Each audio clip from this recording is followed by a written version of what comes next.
Bonjour et bienvenue dans ce premier épisode d'Au-delà de Tesla. J'espère que vous avez passé un bon réveillon et je vous souhaite, ainsi que toute l'équipe du Choucroute Garage, une bonne année 2021, en espérant qu'elle soit meilleure que 2020. Elon Musk est comme beaucoup de geeks. Il a des idées sur énormément de choses et s'intéresse à des domaines extrêmement divers. Il est toutefois très différent de vous et moi pour une chose importante. Il se donne les moyens de réaliser ses rêves, même les plus fous. Des tunnels pour voitures, au train à très grande vitesse, à la colonisation de Mars en passant par les voitures électriques, la production d'énergie solaire ou une interface homme-machine régie par la pensée, tous ces projets sont aujourd'hui en route et suivent leur trajectoire propre. Elles finiront par se rejoindre en un grand projet géant qui est ni plus ni moins la façon dont Elon Musk voit notre futur. Voyons ce qu'il nous réserve.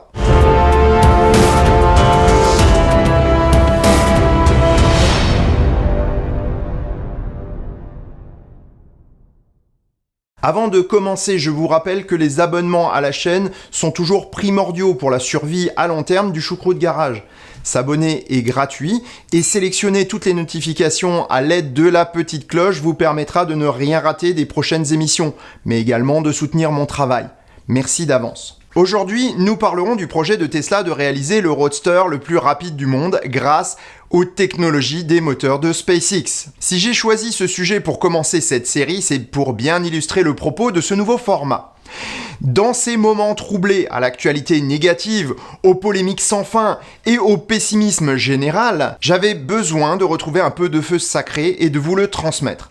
De tout gamin, j'ai rêvé d'un monde futur, d'espace et de villes extraordinaires. L'iconographie de science-fiction démontre bien que je ne suis pas le seul. Par beaucoup d'aspects, les films et séries de mon enfance se sont réalisés et la technologie a rejoint le rêve, voire même l'a dépassé parfois. Le communicateur de Star Trek dans les années 60, eh bien il est devenu réalité dans les années 90 avec les téléphones portables pliables. Ils ont même dépassé le rêve en devenant smartphone ou même tablette, comme dans la seconde série Star Trek, The Next Generation. Internet et la télé connectée, elle a été déjà présente chez George Orwell dans 1984, qu'il a publié en 1949. Il y aurait des centaines, voire des milliers d'exemples similaires. Petit message d'ailleurs à tous les râleurs, rabat-joie, dépressifs, pessimistes, qui pensent que nous sommes que des gamins gaspilleurs et que nos jouets sont bien puérils face aux vrais problèmes.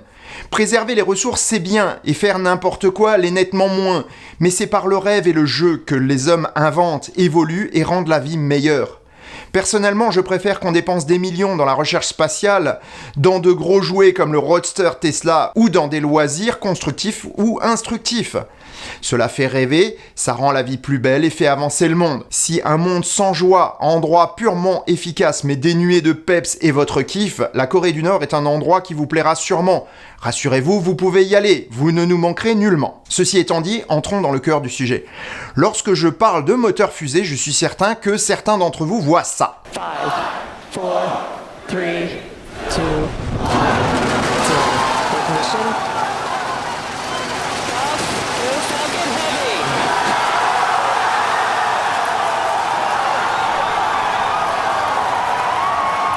Ou bien ça.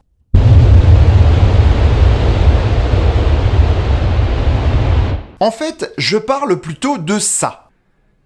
Just shut that down so that burn lasting about 30 seconds. Oh là, mais alors, c'est pas une voiture fusée alors? Bah non, j'ai jamais dit que c'était une voiture fusée. On ne concurrencera pas Blue Flame, qui est la seule voiture à moteur fusée à avoir détenu un record du monde de vitesse sur Terre, et surtout la première à avoir dépassé 1000 km/h. To capture the land speed record. A vehicle that had more in common with a missile than a car, its fuel of liquid natural gas and hydrogen peroxide combined in its rocket engine to produce 22,000 pounds of thrust. Pourtant, avec le Roadster 2, on parle déjà de plus de 400 km/h pour le modèle de base.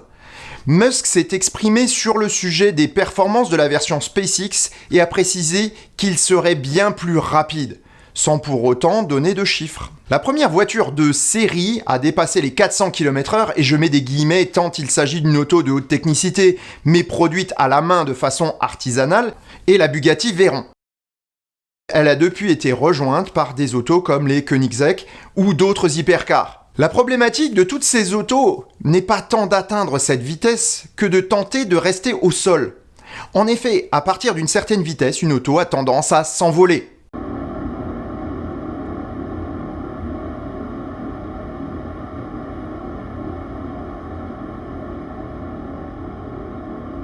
Pour bien comprendre ce dont nous parlons, un petit dessin vaut mieux qu'un long discours. Pour avancer, notre Bugatti va devoir développer de la puissance. Cette puissance passe par les roues et par l'adhérence des pneus sur le sol, qui permet de transmettre cette puissance au sol, provoquant ainsi une poussée. Lorsque l'on avance, l'air passant sur l'auto va créer une résistance qu'on appelle traînée. Celle-ci est fortement influencée par la forme du véhicule et sa surface frontale. Le coefficient lié à la forme est appelé coefficient de pénétration dans l'air ou CX. Le poids de la voiture lui permet de rester au sol, mais l'écoulement de l'air va induire une force appelée portance. Plus la vitesse est importante, plus la portance est forte. Ponctuellement, la portance peut devenir plus forte que le poids et la voiture décolle. C'est exactement ce qui est arrivé à la Porsche. La voiture s'est délestée sur une bosse et l'air s'est engouffré sous l'auto, créant cette impressionnante pirouette. Heureusement, le pilote s'en est sorti avec une belle frayeur, mais indemne. Ce que je viens de vous expliquer est ni plus ni moins le principe sur lequel fonctionne une aile d'avion. Dans ce cas, pourquoi ne pas utiliser le principe d'une aile en la retournant ? Lorsque la force aérodynamique s'oppose au poids, on parle de portance. Et lorsqu'elle est dans le même sens que le poids, c'est-à-dire ici vers le bas, on parle de déportance. Et c'est ainsi que les ailerons ont été inventés en fait. Ils ont pourtant un petit défaut. Plus ils sont gros, plus ils sont efficaces. Plus on les incline, plus ils plaquent la voiture au sol. Le hic, c'est que cela s'accompagne toujours d'une traînée aérodynamique qu'il va falloir vaincre pour avancer. La puissance nécessaire pour cette compensation est exponentielle en fonction de la vitesse. Voilà pourquoi 30 chevaux suffisent à atteindre 100 km/h, 120 chevaux pour 200 km/h, 400 chevaux pour 300 km/h, et qu'il en faut plus de 1000 à l'Aveyron pour atteindre les 400 km/h. Le plus gros souci des concepteurs de voitures à haute vitesse est de trouver le bon compromis entre déportance et traînée. Pour atteindre 400 km/h, l'Aveyron est équipé d'un mode spécial qui abaisse l'aileron arrière, configure les suspensions et les entrées d'air de manière à rendre la voiture la plus aérodynamique possible, au détriment de la stabilité. Il faut vraiment en avoir pour enclencher ce mode et tenter d'atteindre cette vitesse avec une Veyron ou une Koenigsegg. Et je doute que beaucoup de leurs propriétaires aient tenté le coup. Pour résoudre ce problème, plusieurs solutions existent, dont une qui a été très en vogue en compétition dans les années 70-80, avant d'être interdite suite à de nombreux accidents, dont la mort de Gilles Villeneuve en Formule 1.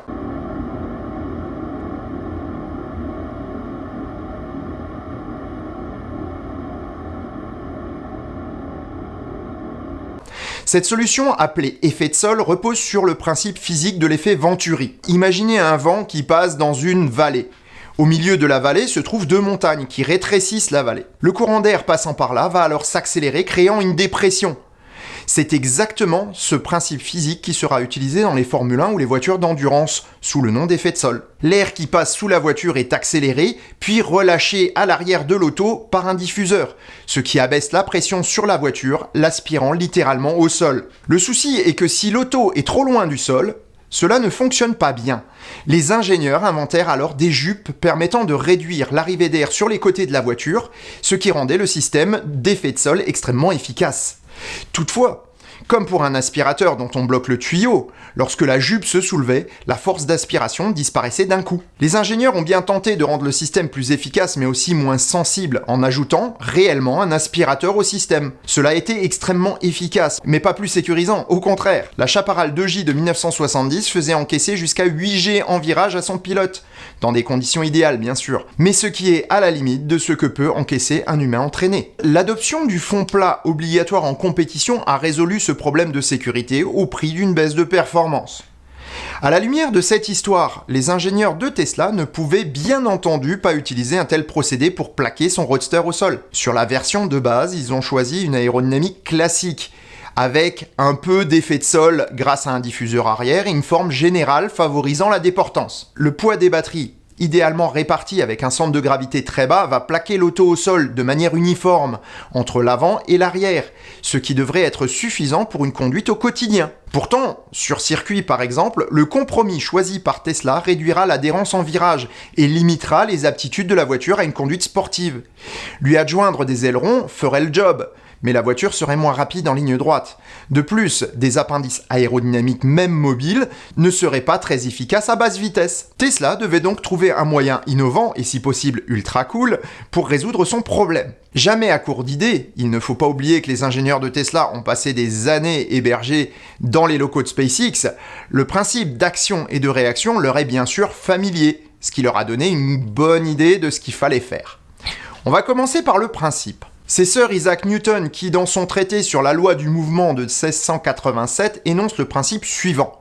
L'action est toujours égale à la réaction, c'est-à-dire que les actions de deux corps l'un sur l'autre sont toujours égales et de sens contraire. Dans un moteur fusée, un carburant et un comburant sont introduits dans une chambre de combustion. Le mélange s'enflamme, créant des gaz en expansion qui sont expulsés à l'arrière par une tuyère. On pourrait penser que c'est le coussin de gaz sous la fusée qui pousse l'engin, mais ce n'est pas le cas. C'est la poussée des gaz sur le moteur au moment où il s'échappe vers la tuyère qui propulse la machine. SpaceX utilise des moteurs à kérosène et oxygène liquide pour ses fusées Falcon et développe des moteurs à méthane pour son Starship. Ces moteurs ne sont pas utilisables dans notre cas pour l'effet recherché par Tesla. Pas plus que les petits Super Draco du vaisseau Dragon qui fonctionnent avec un dérivé d'hydrazine hautement toxique. Si j'ai utilisé ceux-ci pour illustrer le teaser de cette vidéo, c'est simplement parce qu'ils sont plus explicites visuellement parlant. Bravo à ceux qui l'ont relevé lors de la diffusion du teaser. Pour ceux qui seraient tentés d'utiliser cela pour me dire que je ne sais pas de quoi je parle, je suis les programmes spatiaux depuis 1981 et le premier décollage de Columbia que j'ai vu en direct. J'ai aussi une collection énorme de livres, magazines et autres traités de mécanique céleste que j'ai littéralement dévorés au cours des 40 dernières années. Avec ma formation de technicien, cela constitue une bonne base de connaissances pour ce qui va venir, rassurez-vous. Si vous vous intéressez au spatial, je vous conseille d'aller voir les chaînes d'Hugo Lisoire ou Technique Spatiale sur YouTube. Ils font vraiment un boulot de qualité. Revenons à notre sujet. Reste un type de moteur de fusée dont nous n'avons pas encore parlé. Les moteurs de contrôle à réaction, ou RCS. C'est quoi ce truc ? Nous avons vu que les ailerons et autres appendices aérodynamiques permettent de générer des forces au passage de l'air. Ok, ça c'est bon. Mais on fait quoi quand il n'y a plus d'air ? On va alors devoir utiliser le principe de réaction pour se diriger ou s'orienter. Prenez une capsule, ici le vaisseau Gemini, qui était équipé d'un système RCS dans son nez. Le contrôle était partiel puisque seul l'avant du vaisseau était équipé du système. Cela veut dire également qu'on ne pouvait pas faire de mouvements de translation mais uniquement des rotations. Dans le cas de la navette spatiale, c'était inacceptable.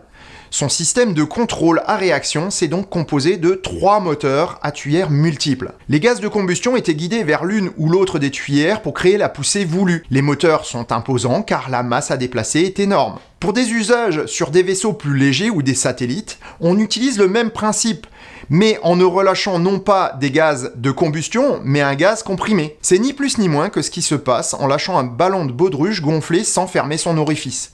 Il va alors volter jusqu'à épuisement de sa réserve d'air. Dans le cas qui nous occupe, on va utiliser de l'azote liquide qu'on va détendre dans une chambre avant de le diriger vers les tuyères désirées au moyen de valves. Pourquoi de l'azote ? Eh bien parce qu'il fait très froid dans l'espace. En utilisant de l'air comprimé, on prenait le risque qu'il contienne de l'humidité qui pourrait se transformer en cristaux de glace et qui pourrait bloquer les valves.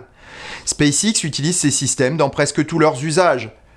Ils sont présents à la fois sur les Falcon, les Dragons ou le Starship, sans compter les satellites Starlink. Ils ont l'avantage d'expulser un gaz froid et n'abîment donc pas le matériel. Le roadster Tesla étant destiné à rester sur Terre, l'air est le gaz idéal et ce système est inoffensif pour l'homme car il n'y a pas de gaz brûlant. L'air est gratuit, se comprime facilement et se conserve dans un réservoir à température ambiante. On aura moins de puissance qu'avec l'azote, mais on ne cherche pas ici à créer du mouvement, on veut juste générer une force pour que l'auto reste au sol. Les tuyères stratégiquement placées et intégrées dans la carrosserie pourront ainsi générer une portance, ou une déportance en fait, des forces latérales ou longitudinales à la demande. Un compresseur intégré rechargera immédiatement le réservoir placé à l'arrière de l'auto, en remplacement des places arrière. Un tel dispositif serait efficace, mais sans plus. Je doute d'ailleurs que les ingénieurs de Tesla se limiteront à cette petite chose-là. En effet, n'oublions pas que la voiture est en mouvement et que les flux d'air, naturels ou artificiels, sont en interaction. Or, un flux d'air stratégiquement placé peut en dévier un autre. C'est exactement ce que fait Tesla pour les aérateurs sans grille des modèles 3 et Y. En appliquant la même technique, on obtient des ailerons virtuels qui auront non seulement une poussée par réaction, mais aussi une action sur les flux aérodynamiques en mouvement normal. Les jets ne seront bien entendu pas continus, car le petit réservoir interne n'y suffirait pas. Comme dans le système RCS des fusées, les jets d'air se feront à des moments stratégiques, comme le changement d'appui par exemple.